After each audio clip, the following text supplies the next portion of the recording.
Hey guys, I've got some barbecue tips for you. I want to make you look like a rock star over summer. You might have a new barbecue coming, you might have a new cookbook, but I've got some tips. And the first one is, team, we've got to make sure we start with a clean grill. You don't want to cook on something that's got leftovers from last night. You might have been cooking salmon on the barbie last night, you're cooking chicken tonight, you don't want that flavour imparted into the chicken. So make sure you've got a real sturdy metal brush at the end of your cooking, clean it down, get it done so it's clean, ready to go. Failing to prepare is preparing to fail. And you want to savour the time socialising out by the barbecue. So delegate the salads and all the other things to somebody else, which I'm sure you're doing anyway, right? If you're smart. But you want all your tools by the barbecue. Get ready with everything so there's no popping in and out, because that's when you overcook something. Don't move things around on the barbecue once they're on. The less flipping, the better. If the meat is stuck to the grill, let it cook more. It will unstick itself when it's ready for flipping. People tend to put things on the barbecue and start prodding them. If you're going to do fish on the barbecue, lay some lemon slices down, because that will really make sure that you cook the fish lovely and it will get that lovely lemon flavour. Keep a little spray bottle on hand just full with water.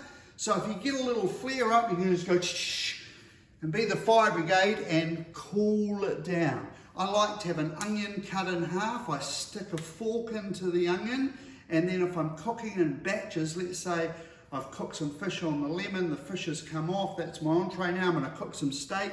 I get in there with that onion and clean the grill. It gets in and gets rid of all the grease. Undercook your food a little bit, because when it comes off the barbecue, it's going to increase in temperature by 5 degrees, approximately 5 degrees. So, you know, it's going to keep cooking, right? So you can fractionally undercook things. And unless you're a really experienced cook, it's actually hard to tell by just touching the meat whether it's ready or not. So, you know, the best tip I could give you is to ask Santa to get you a really good meat thermometer. That's the one I have. You can buy cheap ones from like, you know, $10, $15. This is a bit more. It's a good thing for Santa to bring you. Your confidence in grilling on the barbecue will skyrocket with one of those. And if you click see more under this video, I'll put all the temperatures that you're targeting to reach for rare, medium rare, etc. Don't forget when the meat comes off that you need to rest it, right? Because if you take the meat off, or the chicken, doesn't matter, and then you serve it straight away, they cut into it, all the juice is going to flow out of the piece of meat, and you'll have a plate that's really juicy, and you'll have a dry old piece of steak or whatever you cooked.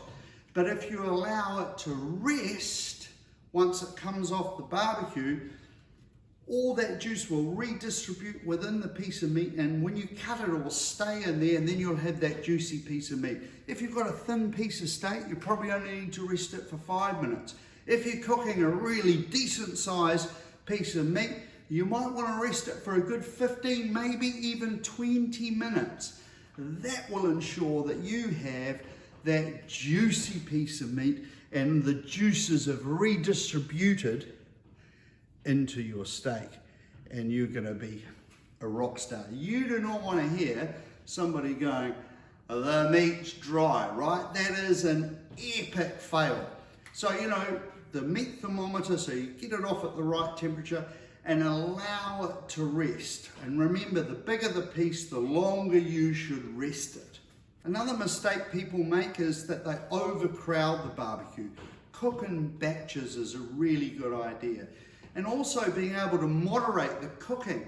Use 2 different zones on your barbecue. If you can have one area that's a bit hotter and another area a little bit colder, so you can move things from hot to not quite so hot. I love cooking chicken wings on the barbecue. They're not expensive. They're really great nibble food, but don't buy the ones that are marinated in just this sugar rubbish. get yourself some good seasonings, Mexican, Moroccan, Italian, and just season them with those. You'll get a way better result. Maybe even if you've got some rosemary growing, or you know somebody with some growing, honestly steal some and take the little needles off and turn that into your skewer for cooking things. I love cooking the cheaper cuts of meat.